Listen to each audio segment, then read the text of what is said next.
Hi, welcome to today's Daily Maverick webinar. My name is Ruan Jooste. I am the Associate Editor at Business Maverick. And my esteemed guest is Douglas Kruger. He's a professional public speaker and a prolific published author. Welcome. Thank you so much. Great pleasure to be with you on a surprisingly chilly beginning of spring, but here we are. Yeah, it's a not so spring day here in Johannesburg as well. So we're going to talk about your latest publication called Poverty Proof for Entrepreneurs, 50 Ways to Dodge the Pitfalls and Build Wealth. This is the second book in the series of Poverty Proof. But let's just start about with the general theme, poverty proof. This is a mantra you preach quite often, and you believe is the solution to poverty and inequality, being an entrepreneur. Why do you think that? And do you think so in isolation? Absolutely. The first book that I ever wrote on wealth was titled, Is Your Thinking Keeping You Poor? 50 Ways the Rich Think Differently. And the whole premise behind that book, the genesis of its existence, was my sitting down and trying to answer the question, what do we get wrong about wealth? And I tried to write the book that I wish someone had given to me in my early 20s. And as I began to develop more of an interest in this topic and to research it more deeply, the depth of information available became astonishing to me. There are dueling ideologies in the worlds of wealth and poverty eradication. And there are sets of answers that seem to compete with one another. And I've spent some 20 years now trying to unravel and untangle these different ideas and really to get down to the simple, practical how-to of lifting people out of these generational cycles of poverty. There is, I think, nothing worse than a family sitting at home afraid for its own future, that sense of insecurity about where we are, how we're going to make it through. And of course, this year has made it a lot worse for a great many people. So I think the answers to the problem are urgent and pressing, but they are also they're not mystical. They're fairly simple if somebody teaches them to you. So these books have been my best attempt at saying, what are the most useful answers? How do we get them out there? How do we solve poverty? I think in many ways, poverty is a dark ages problem. It's not something that we should be struggling with in 2020 going into 2021. So hopefully the goal then is my small contribution to helping people to get out of those scenarios. Well, we can call you an entrepreneur evangelist. When did you become one of the? Yeah. Because you are an entrepreneur yourself, running your own business. Yeah, I like that. I like that title. I'm actually going to write it down before I forget it. Entrepreneur evangelist. Copyright. That's lovely. Yes, and very much so. The whole sort of genesis of thinking about this thing is to ask the question, where does wealth originate? If you look across a very broad scale view of the problem, every nation, every family, every community, every group of people at some point in history has to start zero wealth. And we build from there. So the question, what is poverty, is actually a lot less interesting than the answer to the question, how is wealth generated in the first place? How is it created? And that, of course, is where we bump up against our first sort of ideological argument, where we have on the one side politicians saying that to cure poverty, we need more government. And economics, on the other hand, saying, well, that actually doesn't make terribly much of a difference. You have to understand how to generate wealth in the first place. That's the interesting part. And that's what we're after in the most practical terms. In your book, you dedicate some space in defining what wealth is and how wealth means different things to different people. Yes. Wealth is a general concept and the types that apply. Yeah, wealth is a completely subjective idea, and it's amazing how easily our thoughts about what wealth means and what it is go wrong, and how much of an impact that can have for nations and for families trying to escape poverty. And in the beginning of this book, I use a very simple analogy, and the title of the chapter is Of Goats and Gold. And it tells this sort of little metaphorical story of a goat finding a chunk of gold. And it asks the simple question, if a goat finds a chunk of gold, is it rich?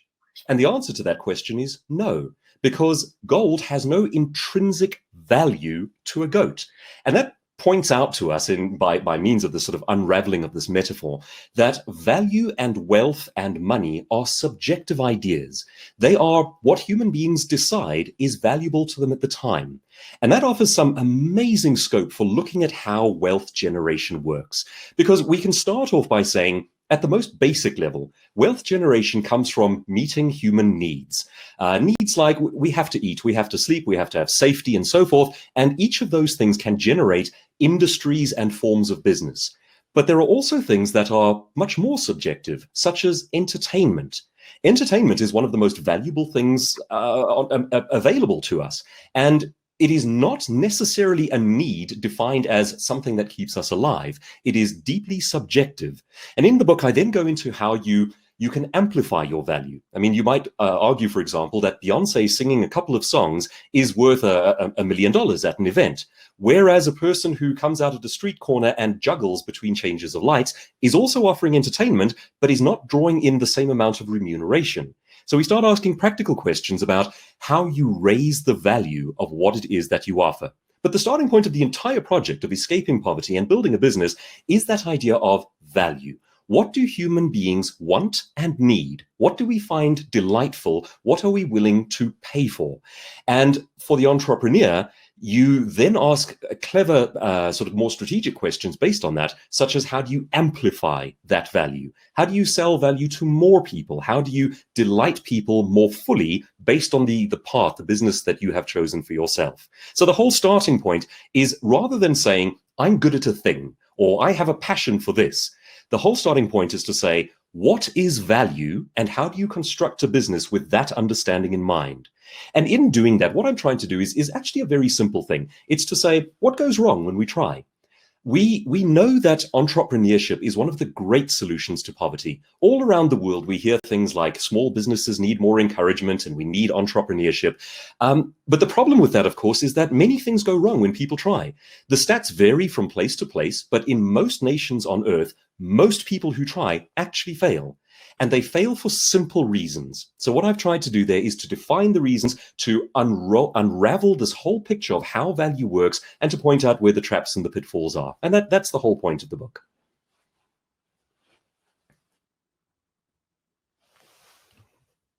Ruan, I'm sorry, I seem to have lost your audio there. Oh, sorry, can you hear me now? There we go.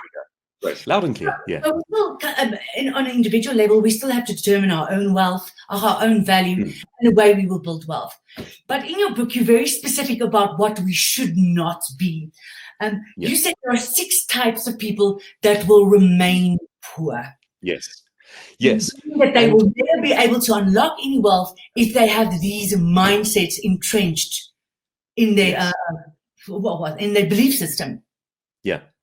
And the first one is the most obvious one. A person who carries out no economic activity. As a human being, you have intrinsic worth, you have intrinsic value. But now let's put that aside for a second and look at the economic world. If you do nothing, economically speaking, you generate nothing. Now, the world doesn't require that you contribute at the level of a Mozart or an Elon Musk, but it does require that you contribute something. And those things can be extraordinarily simple and still be valuable to others. So in a very simple sense, offering value is about service to other human beings. And when we start to get our mind around that, we spot more opportunities. And I then go into the idea that, and it sounds sort of fairly noble-minded, but that trust is the basic building block of all civilization and of all good businesses. And when we repay trust with excellence, we have started on an upward trajectory, both in terms of building our own civilization and in terms of building a profitable business. Repaying trust with excellence is the core principle underpinning all upward trajectories. Simplest example of that one. Say you are stuck in dire poverty, and the only thing you can get is basic menial labor. You are hired to do something like, say, sweeping a factory at night. It's hard work, it's thankless work, it is extremely difficult, the conditions may not be, they may be terrible. But you are being afforded what we might call a trust test. If you repay that small amount of trust with a degree of excellence, you not only get to keep that position, but you might graduate to the next level up. And if you look at that all up the economic scale, right up to the level of multinational corporations, it is astonishing how much time and trouble they put into protecting their brand, because their brand is the sign of trust. And trust betrayed breaks businesses. Trust betrayed breaks career development. So that is the sort of foundational thing, is that if a customer pays you for something in trust, do you delight them in return? Do you repay trust with excellence? It's the heart and soul of everything. So, Darren, we have to offer value and we must be trustworthy. The third point is actually quite topical in South Africa. The person who believes that government will provide value. Yes, and here we get into contentious ground, but I'll give you some homework if this is a topic that you find interesting. I've recently become a devoted fan of an economist by the name of Dr. Thomas Sowell. He's actually just turned 90 this year, and my book is in fact dedicated to him. I believe that his books have been some of the most life-changing intellectual experiences that I've ever encountered, and I wish I could sort of preach his gospel to the world. What he does is he asks the question, what are the outcomes of the things that we try, rather than what are the kindly sounding intentions? Now, there is a world of difference between those two approaches. It is surprisingly easy for politicians to stand before groups of people and espouse kindly intentions, policies that sound like they're going to do a lot of good. And Dr. Sowell says we need to be a little more cynical and 4 years down the line say, did the policy have the desired result? Or did it do more damage than good? Now, a little extra reading on this particular one from an African context. There's a wonderful book by a man by the name of Mr. Easterly, I believe his surname is. The title of the book is The Tyranny of Experts. Now, the title is a little misleading. It sounds as though he's picking on experts in general. He's actually not. He's talking about economic development across Africa. And the point that he makes is that particularly French economic theorists have been responsible for bringing ideas into Africa in developing nations. And those ideas, in the most part, have actually kept these nations poor. All they needed to do in most cases was a dual approach. They needed rule of law and freedom. With those two conditions in place, economies tend to thrive. However, intellectuals come along and say, this social program, this social engineering, and it demonstrably and measurably does more harm than good. Now, I'm fascinated by that because it's, again, as I say, so easy for a politician to stand up and sound kind while actually doing things that do great damage.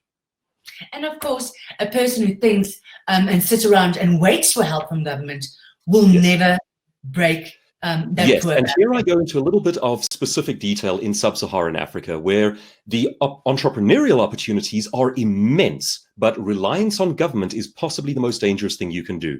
By many different indexes, the sub-Saharan governance is among the most corrupt in the world. Now, if you go back to what we said previously, which is the idea that trust is the beginning of an upward trajectory, trust broken is the beginning of a downward trajectory. Where we have corrupt governance, we have a problem. And I think one of the most dangerous things that we face is the dynamic by which people are, in a sense, taught to wait for the government to fix it for them. And that takes human initiative out of a community. A community that did not see the government as quasi-savior would think of entrepreneurial ways within their own space to resolve their issues. And in doing so, you create industry, you create economic movement, and so forth. There is a massive danger in waiting for the government to do something about it. And I think we are particularly prone to that problem here. The other two poor pitfalls that you mentioned is someone who considers their career a life support system rather than a wealth creative mechanism. And the other one, don't take soft skills seriously in building this road to wealth. This is such a fascinating concept, and it's so simple. Let's ask the question, who gets rich? And the answer is the person who intends to. And reversing that, we could say the person who does not get rich is the person who never intends to. There's this wonderful little mechanism, and I've come across this in sort of talked about by a number of different economists. One, in fact, was a South African gentleman. This idea that your career, your business, should be viewed as a wealth-generating mechanism, not a life support system. Now, this really is one of, I think if there is one idea we could share with 19 and 20-year-olds, it should be this, and we should be teaching it at school. You have two options in terms of how you view your career. The first is to get a job and see it as a lifestyle support system. In that case, your job supports clubbing, shoes, clothes, cars, all the fun things that young people want and that I myself fell for. Cars happen to be the big one for me. That's my lifestyle issue. Now, the alternative approach, and it is so simple but so powerful, is to view your income as a wealth-creating mechanism. It's not there to support a lifestyle. It's there to make you wealthy. And when you make that mindset shift, everything changes in terms of your behavior. And I think it was Warren Ingram who gave a couple of examples of, in fact, a South African lady who by the age of 26, working a basic job, was in fact a millionaire just from the proceeds of her salary. And all that she did was she decided that from the word go, that salary was her means of becoming rich. She saved half of it, she kept her expenses low, she reinvested it, and by the time she was 26 years of age, she had paid off her college and she had R1 million in the bank. Now, I can assure you I did not achieve the same thing because I wasn't aware of that philosophy. Now, that's the sort of thing that I'm after. Money does not make, if your money doesn't work while you are sleeping, you will work for the rest of your life. Well, the idea. I'm kind of it's such a simple mindset shift, but unless you articulate it and then look at your own life and say, how am I getting this wrong? How am I currently using my incoming wealth as a lifestyle support system as opposed to a wealth creation mechanism? Unless you articulate it for yourself and start to divide those two areas, you don't get the benefit of that idea. When you do start to live out the benefit, it can change everything. So those are the sorts of principles that I'm after. That's also a South African specific problem. We have one of the lowest savings rates in the world. We are a country of consumers. We live on debt, instant satisfaction. And that is one of the kind of belief systems or imprints in our minds that we need to break free from. Yes, absolutely. And in fact, the first book that I wrote on wealth, the Is Your Thinking Keeping You Poor, was really focused around these mindsets. And I think possibly one of the most dangerous and the most prevalent is the idea that we must get a job. In this book and the next one coming out next year, I explore the idea that a job is best seen as reconnaissance. The best form of wealth creation mechanism is your own business or multiple businesses of which you are the owner. It is, however, very unusual statistically all across humanity.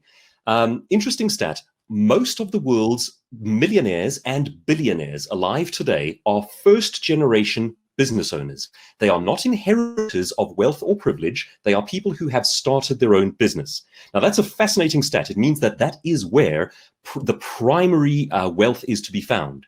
However, the problem, of course, is when we contrast it with the notion that most new businesses fail.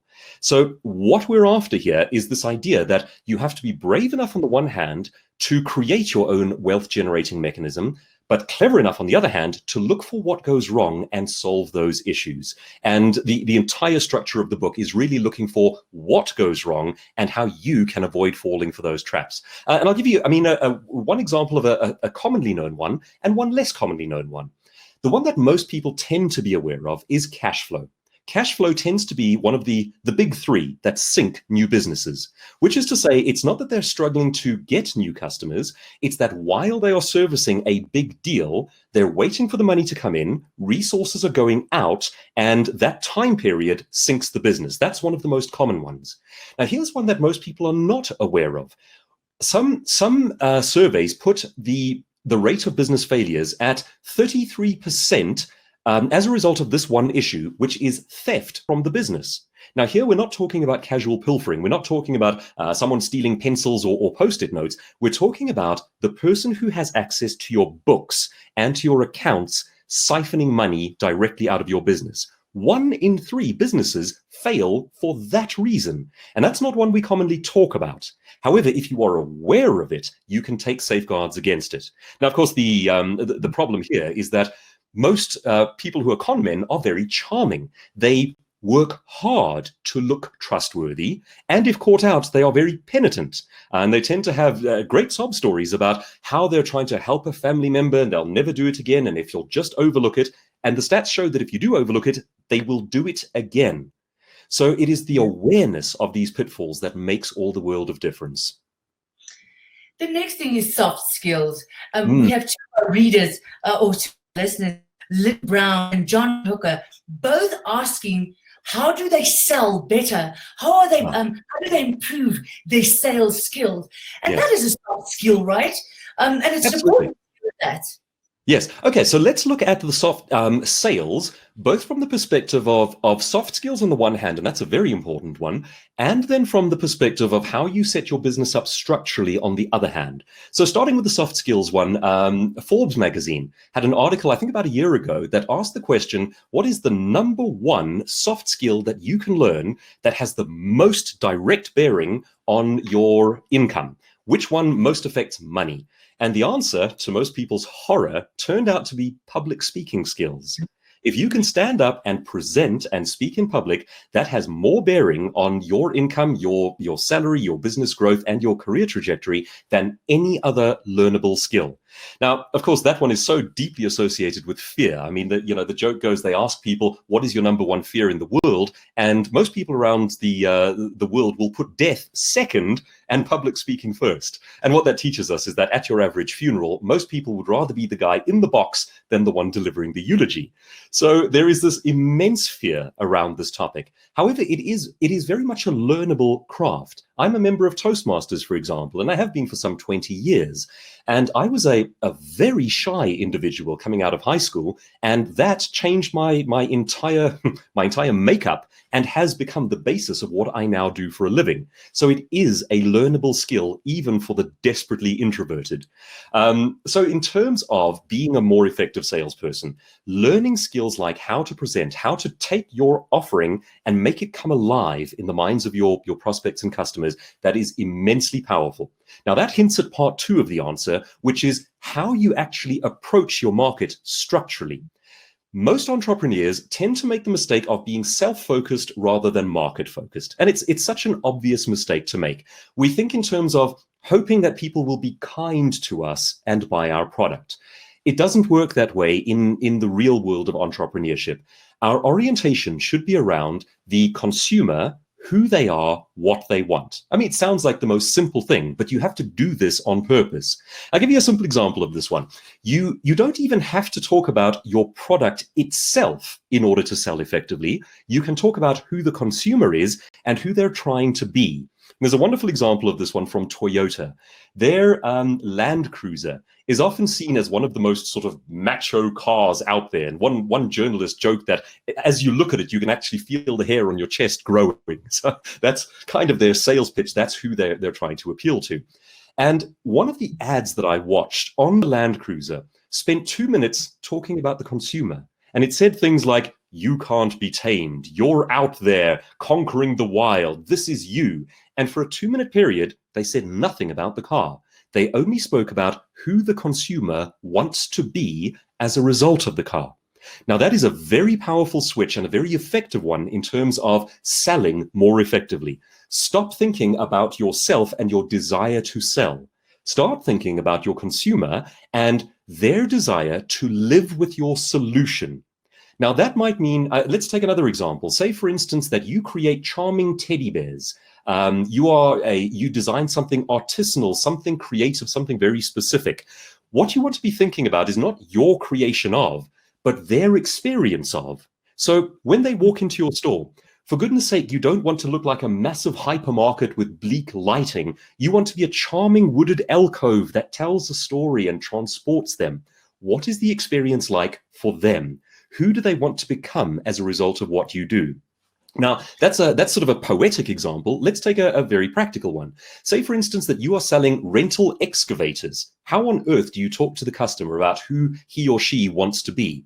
Well, the chances are a person who rents excavators wants to see themselves as being able to easily, effortlessly, and professionally deliver massive results, building a city with ease as a result of you. So you talk to them about those goals and who they become as a result of you. And it's a simple mindset shift, but it makes a world of difference. Douglas, just put that in a practical context. The short-term insurance industry in South Africa, for example, have no way to compete with each other but cost. And they become so prolific in that, in the sale of a policy, that they kind of forget to service the client, solve a problem, sell the right policy. And that's in my experience. And I think that's where they failed in, as you said, forget about the sale. Be the solution. Yeah. Yes, and one way to think about that problem is to ask yourself the question, what are the feelings before and after? So even if you're selling something that is an intangible product, and perhaps especially if it's an intangible product, you pose the question, what is the fear, the insecurity, the feelings beforehand, and what is the desired, not result, but set of feelings afterwards? In terms of how you create your sales and your marketing message, the degree to which you can amplify the difference between those 2 points is the degree to which you become effective. So it's not just necessarily about the product itself. It's about the feelings before and the feelings after. And if you can amplify that in the imagination of your market, you're heading in the right direction. Douglas, if you have that previous mindset, as we discussed, then people become less innovative. They stagnate. They become complacent. And eventually they become the next Kodak. Yes, yeah.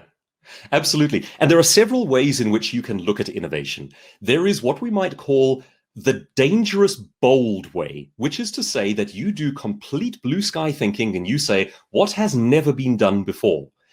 It can work, but it is immensely dangerous for most entrepreneurs. Often a better option actually sounds a little less exciting, and that is copy and paste behavior, which is to say you look at best practice in different aspects of a business, and you simply copy and paste the principles underlying it. If we take, for example, McDonald's as one of the most successful chains on earth, there was nothing truly original about the underpinnings of the McDonald's structure. Everything that went into a McDonald's branch had been done somewhere before.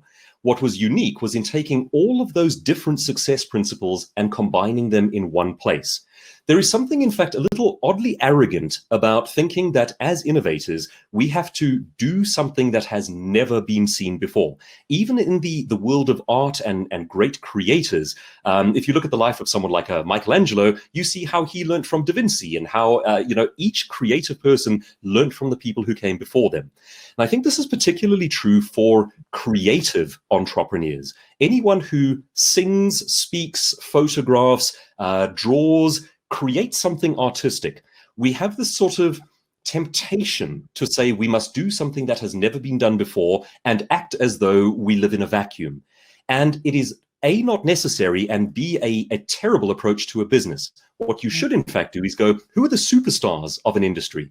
Who is getting it right and who is earning a great deal? Now, of course, from an intellectual property point of view, you cannot copy what they do, but we're after the principles of success. How are they marketing themselves? How are they getting their message out there? What makes them successful? And observing and copying the superstars is the beginning of innovation. Your step then is to go one step further, but you do it on the basis of what actually works in your industry. And of course, as we, in our previous conversations, we talked about addressing a problem, solving a problem. And it doesn't have to be original, but it is a need that the consumer has, and you are serving that consumer. One of our other viewers, Medunzi Chonko, asked about legendary and issues like black tax and those kind. How do we as South Africans who fill in those old traditional structures break free from that and change the future of our children? Yeah, it's an interesting question, which, I mean, we can interpret from so many different cultural perspectives. I'll give you one answer that might be a useful way of thinking about this. In certain industries, we tend to underestimate how important location is to success. So if, for example, and from two perspectives, from your own psychological perspective and from the perspective of how effectively you can sell. So let's say, for instance, you've grown up in a community that is struggling and you are trying to become a business owner, a successful, profitable person. If you find that your own, what should be your own support system, your own community of thought is opposed to your success, it may be necessary to physically relocate and do business elsewhere. Here's a bizarre instance of this happening at the highest possible level right now. Elon Musk is looking at moving his operations out of California and into Texas. And he's doing this on the grounds that California is becoming much heavier on regulation and actually surprisingly anti-business, at the same time that Texas is becoming a freer market and welcoming new businesses. So even at the level of an Elon Musk, who is, as of a few days ago, I think it was the third wealthiest person on earth, people are still facing this problem, which is the environment in which you operate may be working against you, and we might underestimate how important that is to success. It matters psychologically because you can't be surrounded by people who are saying you cannot succeed. And it matters in terms of sheer sales. You need the freedom to operate under the rule of law. Of course, you could just compare South Africa's regulatory regime to Mauritius' regulatory regime. Yes, money is we have both a problem and an opportunity. Yeah, we have both. We've got both a problem and an opportunity in that sense. The problem is we, in terms of freedom to do business index, we are one of the worst and getting worse by the year. 2 years ago, Singapore was at the top of the freedom to do business index. I believe that New Zealand has just replaced it. We are unfortunately getting worse as more and more regulation and more government scope creep sort of comes over us. Now, the upside to that, if there is one, is that when it is very difficult to do a thing, that thing becomes valuable. So the entrepreneur who is willing to go through the hurdles and the obstacles and the difficulties will find on the far side of that there might not be any competition. And that is a principle well worth considering. Where it is hard to do business, you might end up as the only person successfully doing that thing. So in one sense, in a very broad sense, it's not good for us as an economy. However, specifically for entrepreneurs, the principle becomes, if it is hard to do, don't necessarily overlook that. It might actually be the key to your financial success. Well, Douglas, it almost seems that South Africa is creating an industry from regulation.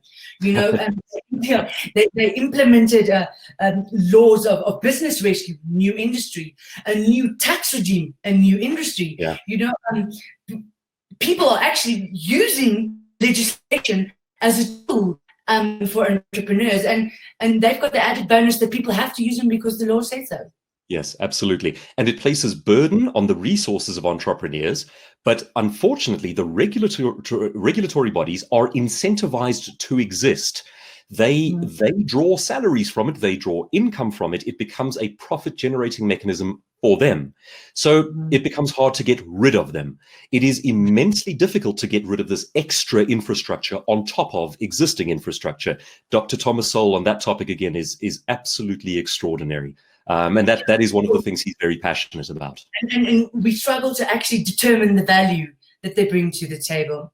So let's go to the 50 ways to dodge pitfalls and build wealth. We probably won't have time to go through them all, but maybe you can highlight 5, maybe obvious or not so obvious, or maybe it's been around for a long time and people still step in them. Yes, let's go for the most useful ones, the ones that give you the most bang for your buck.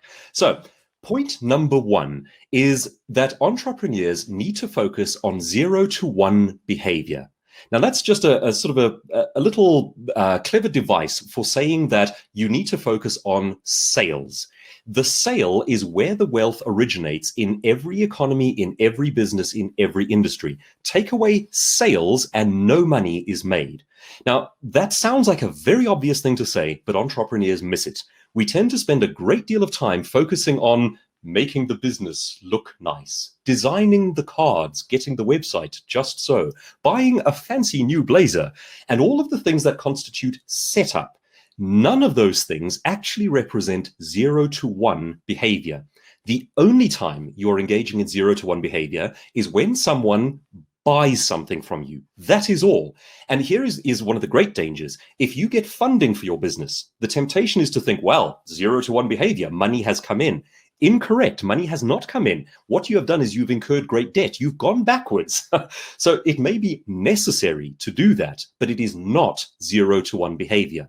Now, you can get very hardcore on yourself. Because we have a poll.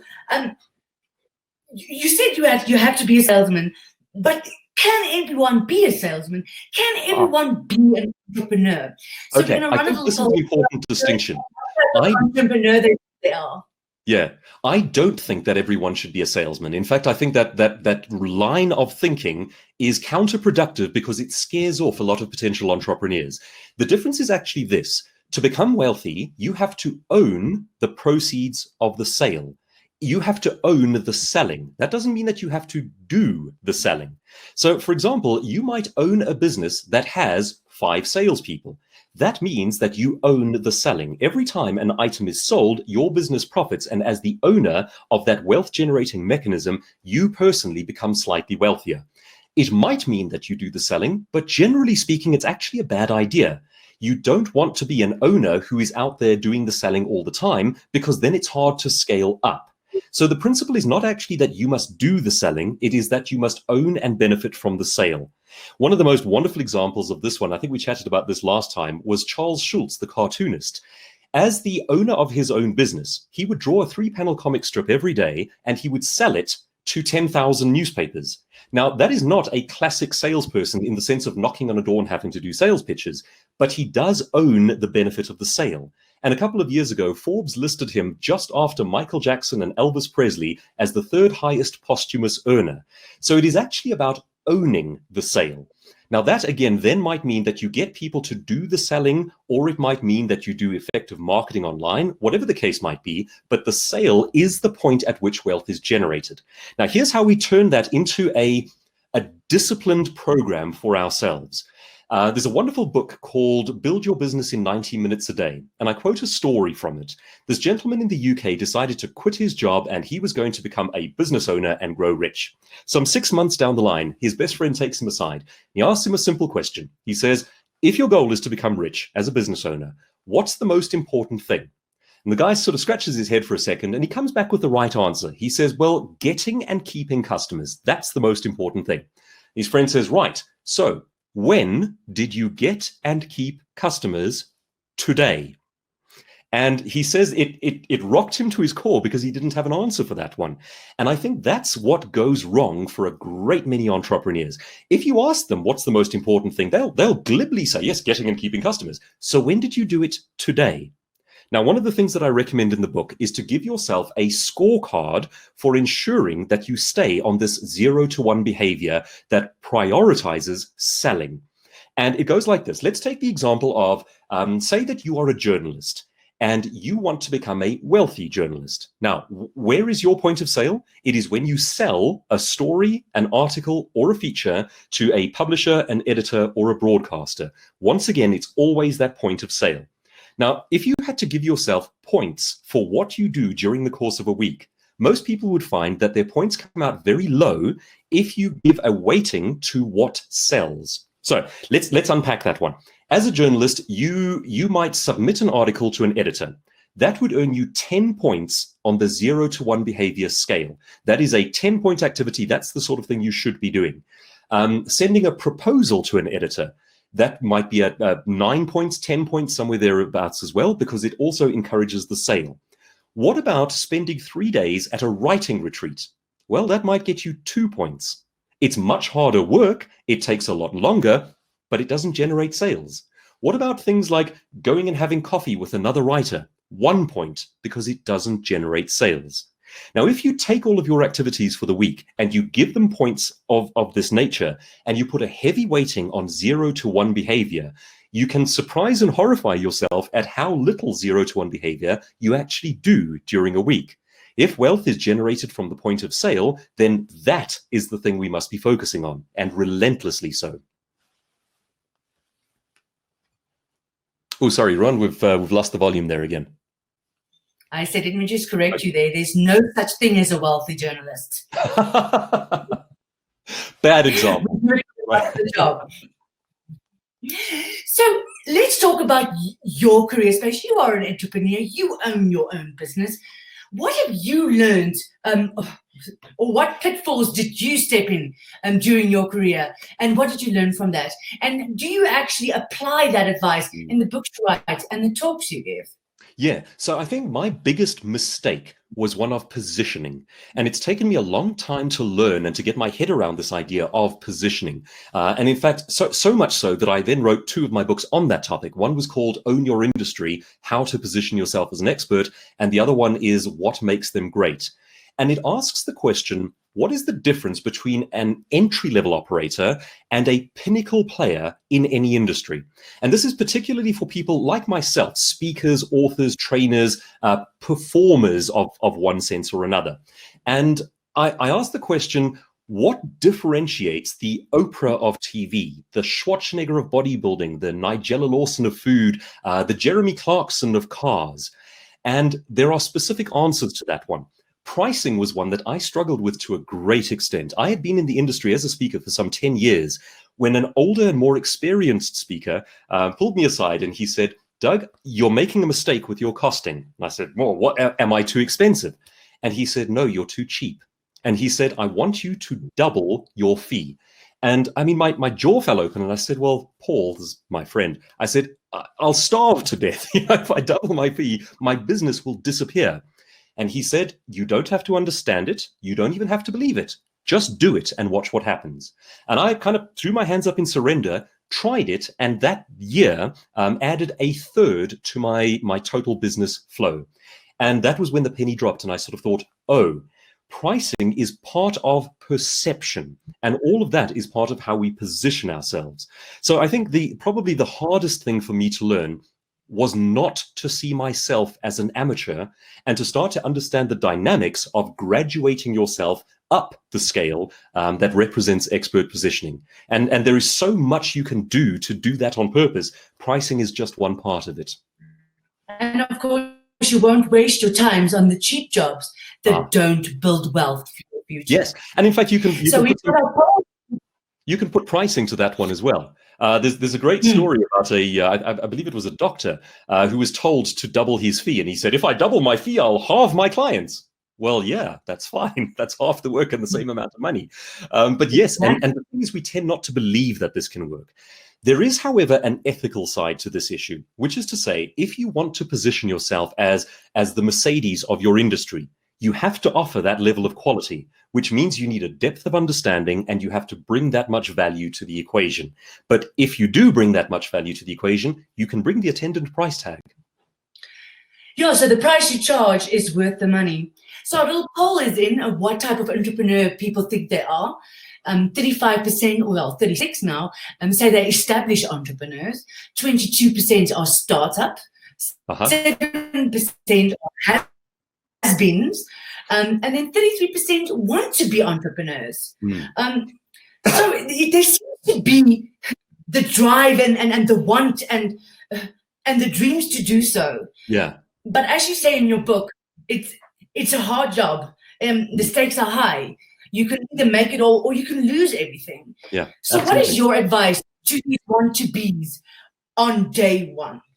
Okay, so from day one, for heaven's sake, find out why people fail. That's the heart and soul of this book, is saying what goes wrong and how do you make sure it doesn't happen to you? Most people do not struggle with the dream or the idea. They struggle with the execution, and the execution is everything. Now, let's step out of my world as, say, speaker or performer, and let's say, for example, that you are about to start a company that requires 5, 10, maybe 100 employees. What is the first thing that can go wrong for you? Well, the first thing that can go wrong is that you hire using the wrong blueprint. And I'll give you a very specific example of this one. There is a great deal of research available, and it's freely available, that points out certain types of hiring blueprints are predestined to fail. And other types do so well that their failure rate is almost non-existent. I'll give you the non-existent one because that's the one we want to know. It turns out that if you hire using a commitment blueprint, your chances of failure go down to almost zero. And this is across a wide range of industries and across a number of different nations. What is a commitment blueprint? Well, it's saying you're not hiring people based on their CV, and you are not hiring divas who have been superstars in an industry, which is tempting. Instead, you are hiring people who deeply believe in that thing.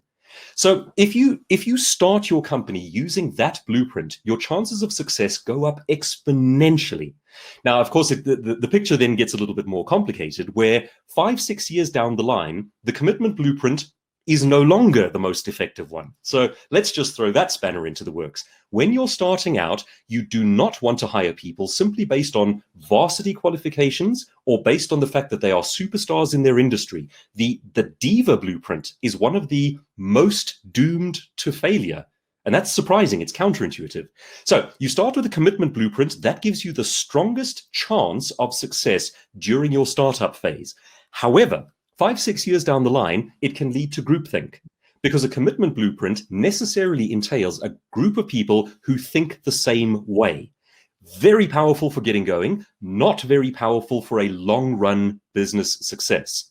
So it's these kinds of things. If you're starting out, my advice is as simple as this. Find out what makes people catch fire, burn, and fail. And don't do that. That's what we're after. Douglas, this year was a year of unprecedented a crisis, times that we've never seen before. There was the dog show from one end to the other. Entrepreneurs failed that shouldn't have failed because they did everything right. Yes, absolutely. Does that count as a pitfall? And how do we kind of learn from this mistake to make sure we better cushion ourselves or, be more resilient in future? Yeah, and I mean, as you say, it is fundamentally unfair. People who have been doing the right things, and I think it's something like 30% of South Africans exiting the middle class. And boy, is that a stat that we don't need. In halfway through this year, Penguin asked me to write at record speed the little book called Virus Proof Your Small Business. And much of it actually draws from what we're speaking about now. It was written in a great rush, and to my great surprise, it sold all around the world. And one of the principles was to say, do you have the capacity to pivot and offer what you offer in different ways? And this takes the presumption of an unfair scenario. You've had the world pulled out from under you. It is not your fault. You've done all your planning correctly and so forth. How else can you get your value to market? And one of the examples from that one is the idea of online exercise videos. If, for example, you are a location-based gym, you would think that there is simply nothing you can do. However, there were guys in one in the UK springs to mind doing these videos on how to do bodybuilding at home and getting 25 million views for a video. Now, if you have a monetized YouTube channel, that is some serious income right there. So even when you believe that your business is location-based, there are ways of getting around that. You can also separate in time point of sale from delivery of product. So we had the example where, during the alcohol ban, it was impossible for breweries and wineries to sell what they sold. However, looked at cleverly, it was actually only impossible to deliver what they sold. It was still possible to do the sale, so long as you can organize to do the delivery later on. And if you start kind of looking at your business strategically that way, there are creative ways around it. But yes, in the most fundamental sense, this year was just plain unfair, and it wasn't the fault of business owners who were doing the right things.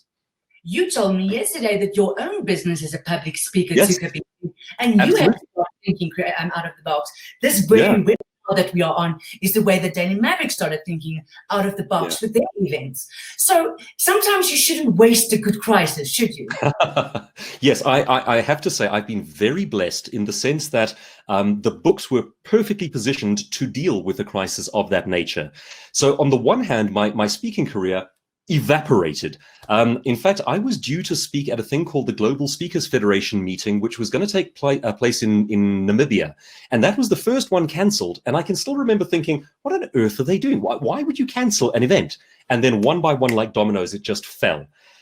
Fortunately for me, though, my YouTube channel is monetized. I have the books, I have the audiobooks and so forth. And that speaks to the importance of selling the value of the thing you do through multiple channels.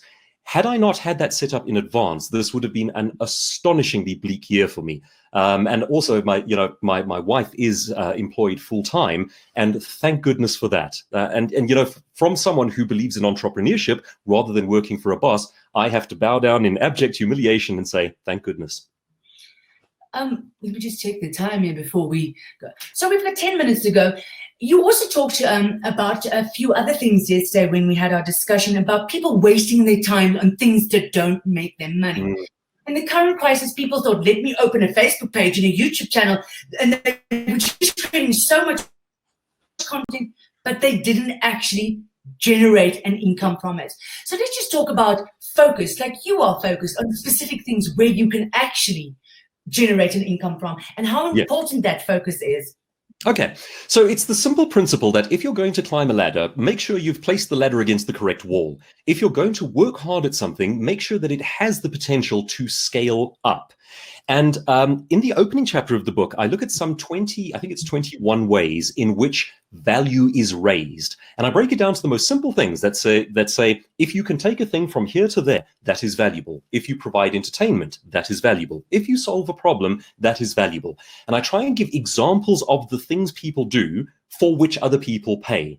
And underlining all of that is this idea that you want to do things that can be scaled up. In a best case scenario, probably the biggest wealth principle around is build it once, sell it many times over. So for example, if you are able to write a best-selling book, a song that becomes popular, a YouTube channel that goes viral, anything that you can do that entails creating it once at a set cost and then selling multiple times or growing a subscriber base, that really is a wealth principle. So Charles Schulz drawing a comic strip once, selling it to 10,000 newspapers around the world. An author writing a book and that book then going global. You could even take things like audiobooks and little sort of insider secret. I earn more from my audiobooks than I do from the physical books. And the reason for that is that wealth principle. If you've made it once, it becomes a digital product. The cost entailed thereafter is zero. And every download, every sale simply represents exponential growth of wealth. So before you get stuck into doing something that you're going to dedicate your time and much of your life to, ask yourself the question, can it be scaled up? That might mean you could sell more of them, or you could sell to more people, or you could become the more valuable version of, such as Jeremy Clarkson, as opposed to any other motoring journalist. In what way can you multiply that value? If there is no answer to that question, you do not have a wealth generating mechanism on your hands. You've created a job. So an example of that one might be becoming a barber in a small town. You're limited simply by the number of people there. You would have to change locations or open other barber shops or find a way around the limiting principle built into the structure of that business. Douglas, let me play devil's advocate. In my industry, for example, we've got valuable journalists who offer great value through newspapers and magazines.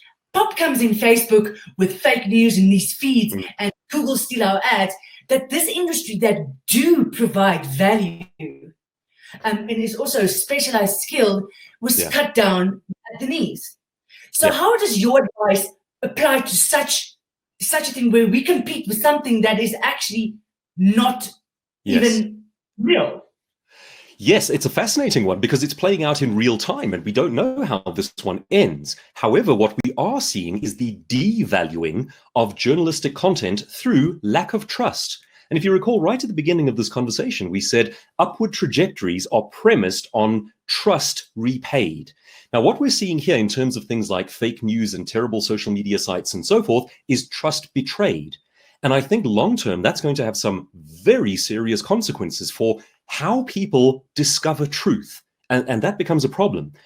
I think the great issue is how long will it take until proper journalism is seen to be valued above the kind of schmaltz that spreads disinformation.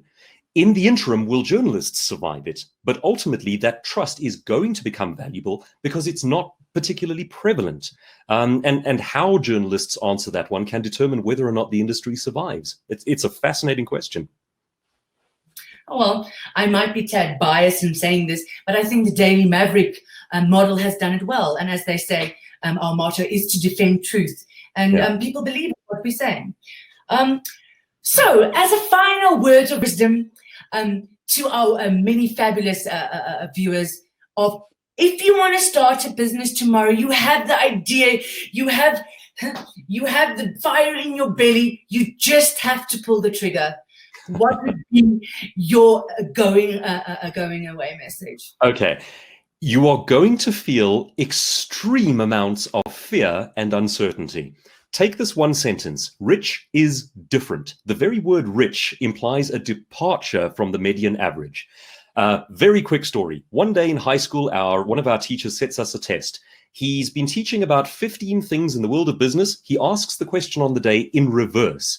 I sit and I stare at how he's asked this question. I think he cannot be asking for that because it's the opposite of what we've been studying.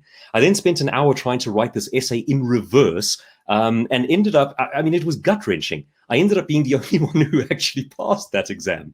And I say this not to brag. I say this to point out how awful it feels to be on the right track when you have no assurances. So being an entrepreneur is a lonely business. You walk out into the mist boldly. Nobody tells you you're doing the right thing. Many people will tell you you're doing the wrong thing. However, the majority of the world's millionaires and billionaires today are first-generation business owners. It is the path to wealth. You simply need to be aware of the traps and to cleverly avoid them. Oh, do you have to go about it alone? Is support structures at least a little bit important? Some people are blessed to have good spouses, good friends, and so forth. Here's the danger with that one. Don't give away equity. If it is your spouse, probably not a problem. But the temptation, because we get so lonely, is to bring in the best friend and say, you can be part owner of the business. You can have half of it. I detail the dangers and the downsides to that in the book. Don't do it. Employ people and have private support systems. Don't give away equity in your business. Oh, fabulous. Well, I want to say thank you to our sponsor of today's webinar, Workshop 17. I want to thank you, Douglas Kruger. And if you want to buy his book, Poverty Proof for Entrepreneurs, 50 Ways to Dodge the Pitfalls and Build Wealth, you can do so on the link here on the side for a 20% discount. You also have a fabulous YouTube channel where you kind of split some of these ideas and mantras if people want to follow up and listen to you about other type value-added services. Then, of course, this will be available tomorrow on our YouTube channel and on our site together with the write-up. I want to thank you, my producer, Nicole Williams, and my backup dancer, Sasha Planting. Thank you, Douglas. It was fabulous speaking to you. Thank you. I actually kind of feel a bit inferior with your professional speaking ability, but maybe that's something a soft skill that I could go develop after this webinar.